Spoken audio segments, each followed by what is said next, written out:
All right, so buckle up, everyone, because today we are diving deep into the Sanfilippo estate. We're working with their upcoming events page. And, well, just a heads up, you might want to grab your calendar after this. This place is like a time capsule or something, filled with automatic musical instruments, a gigantic Wurlitzer organ, steam engines, a vintage carousel. I mean, it's kind of overwhelming, right? But, hey, that's what we're here for. Right. It's a private estate, too. So we're really getting a glimpse into a world you wouldn't normally get to see. And even just from this page, you can tell it's not just some random collection, you know. It's like a curated experience built up over time. Okay, so if this isn't like your typical museum, how do you actually experience it? Because, like, I'm already picturing myself lost in a room full of these old school music machines. Well, it seems like they offer a few different ways to get in. They have these charity events, which I think is actually pretty clever. Get to see the estate and, support a good cause at the same time. But they also do these group tours, which is where things get interesting for you, right? Right, the website mentions needing like 40 people, though, which sounds like a lot. Right. But can you imagine, like, rounding up some friends, your book club, heck, even your neighbors? It would be like a custom-made field trip, but for grown-ups. Exactly. And it fits their whole, exclusive access thing, right? Now, I know you mentioned being interested in engineering, so those steam engines are a must-see. We're not just talking about the size here, but what they represent, Like, the Industrial Revolution, the sheer power these things harnessed completely changed how people lived and worked. Okay, I am getting chills just thinking about that. Huh. But speaking of power, what about this Wurlitzer organ? 7,000 pipes. Yeah. They can't just be about volume, can it? Oh, it was definitely about volume, no doubt. But back then, an organ like this, it was like the surround sound system of its day. I mean, each pipe is tuned to a specific note. So the musician wasn't just playing, they were orchestrating this massive machine. Mm-hmm. Real artistry in that. That is seriously blowing my mind. And then on top of that, you've got the automatic musical instruments. The website calls it one of the finest collections in the world, which honestly sounds like marketing hype to me. But like, what actually makes these things so special? Well, think about it. Before recordings were everywhere, this was how most people experienced complex music. These instruments weren't just playing notes, they were replicating entire orchestras or bands.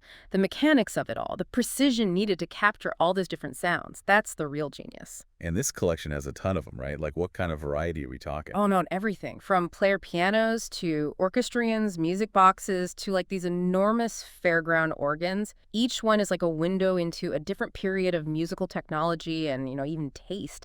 It's a museum of sound, basically, capturing how people entertain themselves before Spotify was even a thing. Hold on. I need to add orchestrating to my vocabulary right now. But before I get too lost in all of this, I keep seeing this term Joseon-guided tours mentioned. Yeah. Like, what exactly does that even mean? So basically, a docent is like your expert guide.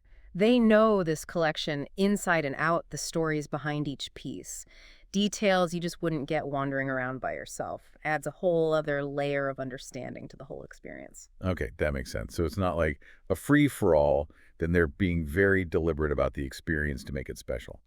Which brings me to this whole private residence thing they keep emphasizing.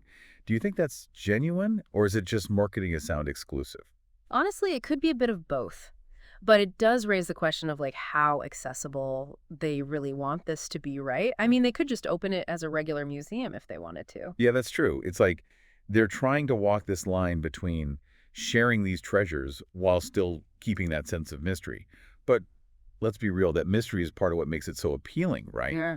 Makes you want to unlock the secrets even more. Absolutely. And it's not just about the mechanical stuff either. They've got a vintage carousel, which is not something you see every day. All right, and not just any carousel, it's an 1890 Eden Palais carousel, which is super rare. Apparently, it's a European salon carousel, which, I'll be honest, I have no idea what that means. So picture a carousel, but instead of out in the open, it's inside this beautifully decorated hall or pavilion. They were really popular in Europe back in the late 1800s, much fancier than your average, carnival ride. Oh, so it's more like art you can ride on. There's just an amusement park thing. Yeah. I like that. And then there's this whole other foundation within the estate called the Perfume Passage, which also sounds super fascinating. Oh, yeah. They have 4 galleries dedicated to the history of perfume bottles, Compact's vanity items. It's not just about pretty bottles, though. It's like they captured the whole evolution of how we even think about scent. Imagine perfume from ancient Egypt. What would that even smell like? Okay, you've officially piqued my curiosity. But we are actually running out of time for this part of our deep dive. And we've barely scratched the surface of this place. Don't worry, we'll be back to uncover even more in just a moment. Okay, so back to the Sanfilippo estate. I don't know about you, but I'm already planning my heist to, like, steal that carousel. Hmm. I think their security might be a bit much for that, but hey, I like the enthusiasm. But seriously, though, getting access to this place seems like a whole thing. Right. They're very clear about the limited options. We talked about those charity events earlier, Yeah. and honestly, those sound like a win-win to me. Oh, for sure. And it looks like they partner with a pretty diverse group of organizations, too. The website mentions everything from animal shelters and performing arts centers to, like, even the Elgin Symphony Orchestra. Whoa, can you imagine seeing a concert there? Yeah. That atmosphere has to be insane. Yeah. But okay, what if, like, galas aren't really your thing? There's got to be another way in. Well, there's always those docent-guided tours for bigger groups. Remember, we need, like, at least 40 people. Yeah, I've been brainstorming. Yeah. What about reaching out to local historical societies or photography clubs, maybe even college alumni groups, Yeah. people who already have that shared interest? That's actually a great idea. You could even frame it as this, like, exclusive adventure, a chance to unlock this hidden gem together. I bet there'd be tons of people who'd be into that. Totally. And even if you can't wrangle a massive group, there's always the Sanfilippo Foundation's e-newsletter. That seems like the way to go if you're hoping to snag one of those individual tour spots. It's like their secret communication channel keeps the mystique alive. Gotta be in the know, constantly checking for those rare opportunities. Definitely worth signing up for. Okay, so we've got the events, the group tours, the e-newsletter. Any other secret passageways mentioned? Well, they do mention corporate events, but they're pretty vague about the details. Yeah. Sounds more like a behind-the-scenes option for businesses and organizations, not so much individual visitors. Yeah, probably comes with a hefty price tag too. But it's interesting, they're very specific about what's not allowed. No weddings, no kids' parties. They're serious about preserving that atmosphere. Which, honestly, I kind of respect. It reinforces the idea that this is a place to be savored, not just like a backdrop for a party. It's about the collections, the history, the experience. Speaking of which, we need to circle back to the perfume passage. I'm still stuck on that ancient Egyptian perfume. What did they even USE back then? Well, imagine scents like frankincense and myrrh, lotus flowers, even like ground up animal musk. It was a whole different world of smell tied to rituals, beliefs, even social status. Oh, that really puts our obsession with celebrity fragrances into perspective, doesn't it? Definitely. And the perfume passage really captures that evolution. They've got those 4 galleries, remember, each showcasing a different period in the history of fragrance and cosmetics. You can literally walk through time from those ancient scents all the way to the iconic perfumes of the 20th century. And don't forget, they have their own docent-guided tours there, too. You'll have an expert on hand to explain all the details, the techniques, the stories behind the scents. Imagine learning about the evolution of packaging. Like the artistry of those bottles and compacts. It'd be like a mini history lesson combined with a sensory journey. Okay, I'm sold. If anyone listening is even remotely interested in perfume or beauty or design, the perfume passage needs to be on your radar. Absolutely. And they have their own website too, perfumepassagefoundation.org, with all the details on visiting. But hold on, we still haven't fully explored the Sanfilippo Foundation itself. You know, the driving force behind all of this. Right, we've talked about what they do, but not really about who they are. Time for another deep dive, wouldn't you say? Okay, so final leg of our Sanfilippo estate journey.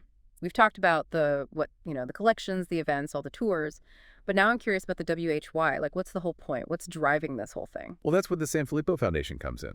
They're like the heart and soul of this place, Mhm. the ones taking care of all these incredible collections. And their mission seems pretty straightforward. Right. Preserve and share. But I'm kind of hung up on that share part. It's not like they've turned it into a museum that anyone can just walk into. Exactly. They're walking this fine line, Trying to balance the whole private estate thing with making it accessible to the public. It's definitely a unique approach. And I think it honestly adds to the whole mystique of it. It's like they're saying, we want to share this, but on our own terms, which makes sense when you think about the scale of these collections. I mean, this is world-class stuff. Oh, yeah. And it takes some serious dedication to keep it all in good shape. Think about the upkeep, the restoration, the research, all of that. That's where the foundation comes in. They're not just showing off these pretty things. They're making sure these pieces of history survive for, future generations. I'm picturing a team of people meticulously cleaning every single pipe on that Wurlitzer organ, or carefully restoring those intricate mechanics in the musical instruments, talking about a huge responsibility. Absolutely. And it's not just about the objects themselves. It's about preserving the knowledge, the stories, the context. That's why those docent-guided tours are so key. Those guides aren't just pointing things out. They're bringing the collection to life. You know what I've been thinking about? the Sanfilippo family, Hmm. like the actual people who collected all of this. I'd love to know more about them. What drove their passion for collecting? Right. That human element is so fascinating. Like, what sparked their interest in these things? Was it a family thing? Or was it like one person's obsession that just kind of snowballed? There's a whole story behind every object. Yeah, and maybe that's part of the Foundation's mission too. Mhm. Not just saving the objects, but the memories and the why behind them. Like preserving a little piece of someone's life, their passions, their quirks. And by doing that, they're giving us a glimpse into a different time, a different way of looking at the world. Reminds us that history isn't just about dates and battles. It's about what people cared about, what made them happy, what they dedicated their lives to. And that's what makes a place like the Sanfilippo estate so special. It's not just a collection. It's a testament to human curiosity and that drive to create. I agree completely. It's a story that's still unfolding, too. The Foundation is actively working to keep these collections relevant and engaging for people today and in the future. They're carrying the torch. So if you're feeling inspired, I highly recommend checking out their website, especially the history and FAQ sections. Mhm. There's so much information about the family, the foundation, how the collections even started. You might even find some clues about those events or even those individual tour tickets. Yeah, it's a rabbit hole worth going down. Who knows? Maybe someday you'll be standing in one of those galleries surrounded by all this history and just marveling at it all. I can just imagine the stories those walls could tell. Well, folks, that wraps up our deep dive into the Sanfilippo estate. Hopefully you're leaving here feeling informed and intrigued and maybe even a little inspired to go on your own adventure. Definitely. Until next time, keep exploring, keep asking questions, and keep that curiosity alive. All right, so have you ever uh, wished you could just like step back in time? Step back in time. Yeah, you know what I mean? Like really immerse yourself in like another era, like full of, mechanical marvels, old school craftsmanship and that sort of I thing. think we all have those moments, right? Totally. And guess what? It looks like we have a chance to do just that. Oh, really? Yeah. And while we're at it, we can support a worthy cause too. Okay, now you've got my attention. What have you found? Well, I was looking through some stuff and I came across this flyer Okay. for guided tour of the Sanfilippo estate. Sanfilippo Estate. It's happening on June 7th. And get this, it's a 3-hour tour. Wow, 3 hours. Yeah, exploring their collection of automatic musical instruments, steam engines. I mean, it's like a steampunk dream come true. Okay, that actually does sound pretty cool. All right. But Yeah. what makes this, worthy of a whole deep dive? Well, aside from just the sheer awesomeness of, Mhm. they have a 7,000 pipe Wurlitzer organ. I know. And a fully operational 1890 carousel. Wow. The proceeds from this tour, get this, they benefit the Save Abandoned Babies Foundation. Save Abandoned Babies Foundation. Now that's an interesting pairing. I know. Vintage music machines and abandoned babies. You wouldn't immediately put those two things together, would you? Not necessarily, no. And I think that's what makes this so fascinating, right? Like, just the flyer itself. I mean, Yeah. the sensory overload, just describing the experience. Like, close your eyes. Okay, imagine you're stepping into this 300-seat theater. All right. The lights dim, and suddenly this massive Wurlitzer organ just roars to life. It is a bit of a dissonance, isn't it? It is. You've got this incredibly lavish estate, these intricate, beautiful machines, and then, you have this very real, very poignant cause. Exactly. It makes you wonder about the connection. Absolutely. And I think that's where we dive deeper. Okay. The Sanfilippo Foundation, they're known for, using their resources for good. Yeah. But how did they come to support this specific cause? What's the story there? Well, I think it speaks to a broader trend we see in philanthropy these days, Okay. where organizations, they leverage their unique assets, right, to sort of draw attention and support for causes they believe in. Uh-huh. And so the Sanfilippo Foundation, I mean, they likely see this collection, not just as a historical treasure, Right. but as a tool, a way to make a difference in the world. Exactly. And you know what? Right. You can be a part of it. Oh, really? Yeah. Tickets for this whole experience, they're going for $75. Okay. With all proceeds, obviously, Yeah. going to the Save Abandoned Babies Foundation. That's fantastic. There's a QR code right here on the flyer, if you want to snag your spot. Oh, nice. Yeah. But don't wait too long, though, because seating is limited, I think. This is really making me think, Yeah. are there other hidden gems out there like this? Oh, that's a great question. Places where, you can indulge a passion for history or for, whatever it might be. Yeah. And at the same time, contribute to something, to a good cause. Mm-hmm. I think this deep dive is a great reminder to, to keep our eyes open for these sort of unexpected connections. I love that. Okay, so to recap, Mm, right? We've got this once-in-a-lifetime opportunity to experience the Sanfilippo estate and support a great cause. sounds like it. It's like this reminder that even amidst, all this intricate mechanics and stuff from like a bygone era, Right? the heart of human compassion, it's still there, beating strong. I like that. It makes me wonder Yeah. what other hidden gem are out there, right? Yeah. Waiting to be discovered, like Mm. kind of unexpected pairings of, passion and purpose. I mean, you never know what you might find if you just keep your eyes open and explore. Absolutely. I love that thought. Yeah. All right. Well, thanks for joining me on this deep dive. My pleasure. And until next time, keep exploring, keep asking those questions, and who knows what you might find. Exactly. All right. See you next time. See you next time.